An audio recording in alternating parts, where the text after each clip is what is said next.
Oh yeah, I'll come with you. Yes. The bride's whale is about to go in my belly. Thank you. More or less. Oh, okay, thank you. Okay, thank you. Thank you. Oh. Yeah, it is. Thank you. It is beautiful plating.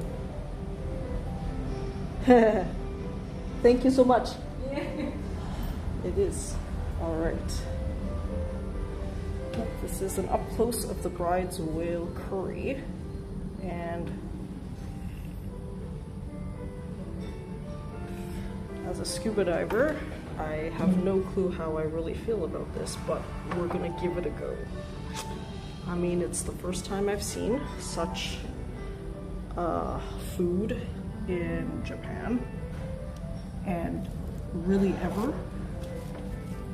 So I've had shark, because as an ethnically Chinese person we have something called shark fin soup, but I've never had whale. You can probably see the conflict on my face, because as a scuba diver I've been chasing the whale, but to just be in its presence, to interact with it. I've had a couple from whale watching boats, including a gorgeous, magnificent humpback that blew its hole right in front of my very eyes in the cold and Arctic waters. The spritz just misting in the air. I am taking my time here because, again, I'm thinking, I'm conflicted, but I just I'm gonna show myself here. My tripod's in a bitchy mood today, so I've got to use my arm and show the moment of truth. A piece of bride's whale is going to go into this scuba diver's belly. Belly of the whale, belly of me.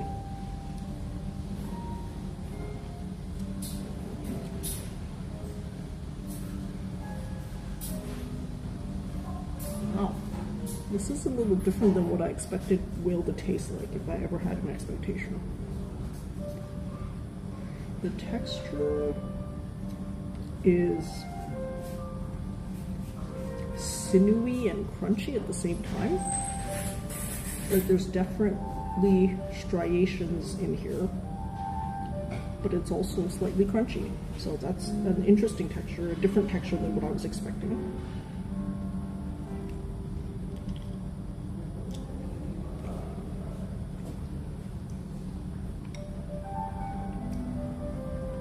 There's also a gamey hint, like what wild deer venison might have, or maybe even, yeah, like that.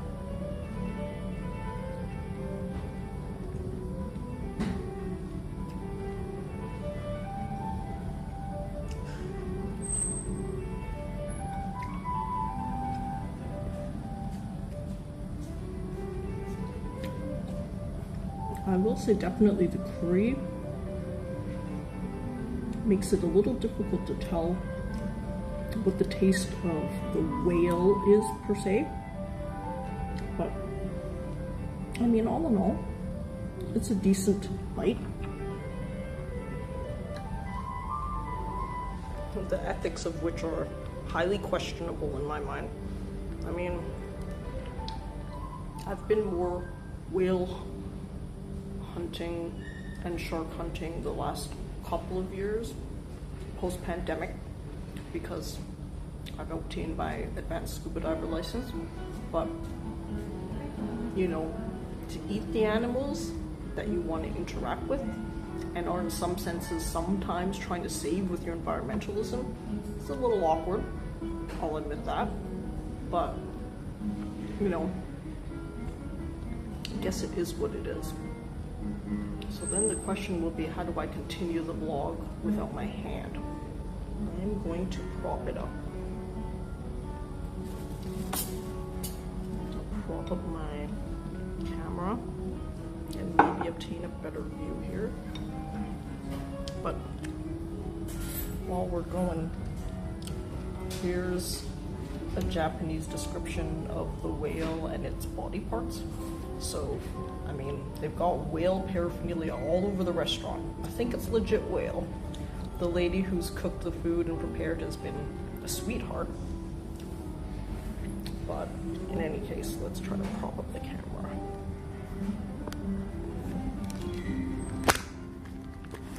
Okay. Yeah, it works. I can prop it all up and maybe just sink down like I did the soba style video. There we go. We've got it. We've got it.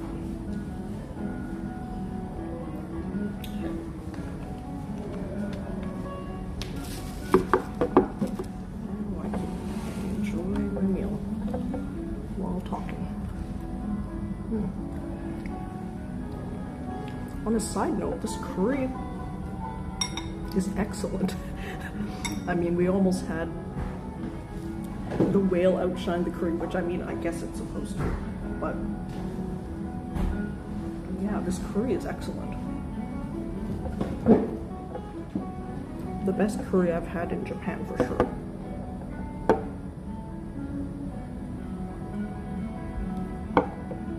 We're gonna dig into our second piece of whale now, but a different angle. So this is a bigger piece, coated with curry.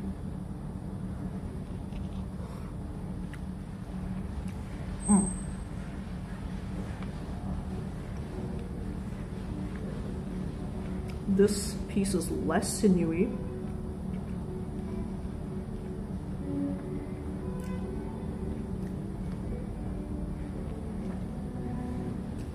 Still gamey, but a much more palatable gamey. So it might be my taste buds are settling into the taste of this, or just different parts of the whale taste differently.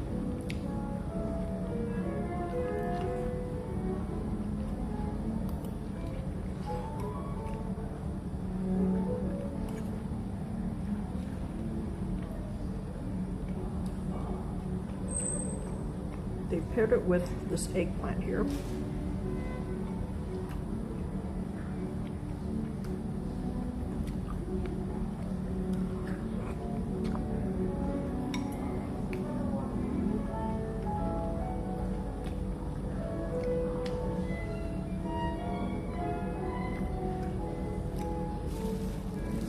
To make myself feel good, I'll avoid using the towel, because now I am in environmental debt. I must pay off my scuba sin.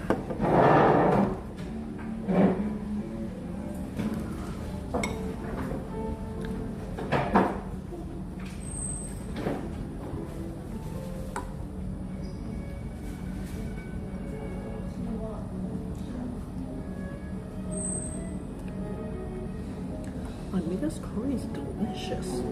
Seriously. I mean, the meat I've had a little bit of time to get used to, but I think what makes this so easy as a meal to go down is that the curry is just the best that I've had in Japan. Just the taste of it works well with the meat.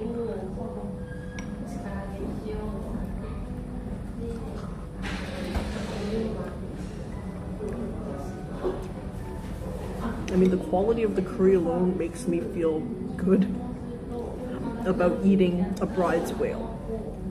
I should explain again. Bride's whale is a local Japanese whale.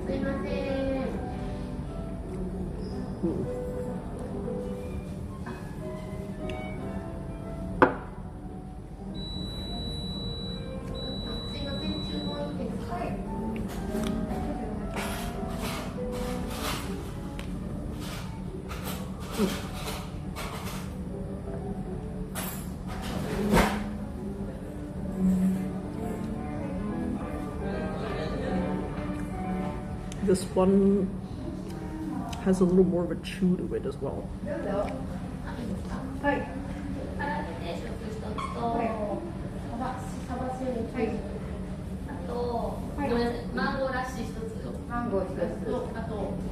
And dare I claim a hint of fat as well? Seems like fat. Oh, the sauce has some ginger in it. There was a nice pairing there.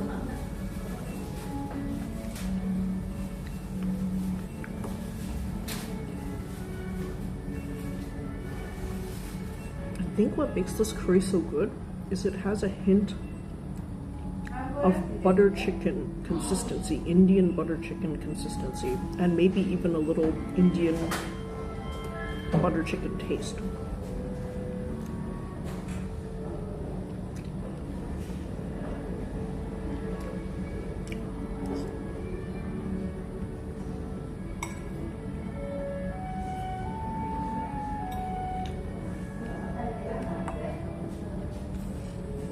The thing is, I've promised myself no more whale because it's the one and done thing, but they have this curry for a ton of other proteins, so I might just come here again because it's that good.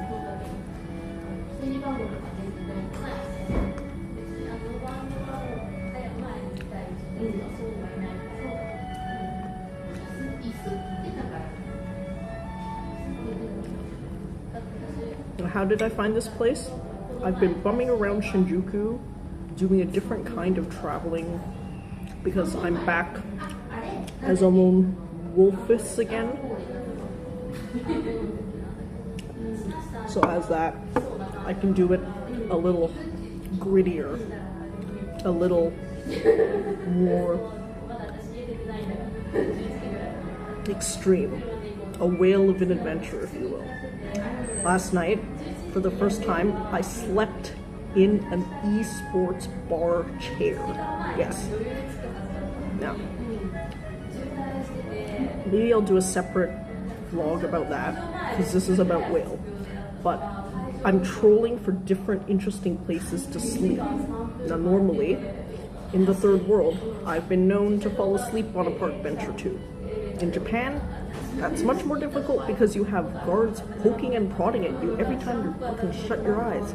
Literally, even in broad daylight, I'm just like, a second too long and you get a tap. And they're very polite about it, but still. I do still follow the Huberman schedule, wanting a clean, consistent block between 10-ish p.m. and 4 a.m. So I've had to pay a pretty penny. And by pretty penny, I mean literally a penny. Because I commented in one of my first vlogs that hostels are cheap.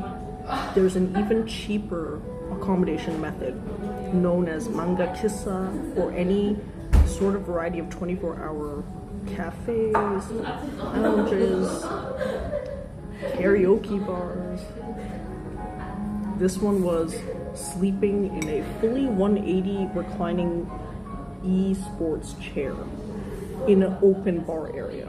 They section it off. You have, air space. There's no defined boundaries in terms of dividers. But, you all make do. You're in a common area. You could upgrade for what they call a private room, but I wanted to do it this way because this is my first time doing it this way. I'm looking for, again, different, unique sleeping situations that I've never tried before, instead of just the typical hostel or sleeping outside, because I've done those before. I mean, to be fair, I still got away with a little snoozy shut-eye in the afternoon on the streets of Shinjuku, but, I mean, this has been quite a lot of fun. That's why I've been trolling around the Shinjuku area, looking at what's there, but also looking for places to sleep. So tonight might be a full 24 hours within a facility that offers many different things, including games, darts, billiards, free drinks, all free games and all that. So that shall be an interesting situation as well. But in trolling around, I've sort of gone a bit in the Kabukicho underbelly, Red Lake District, all that.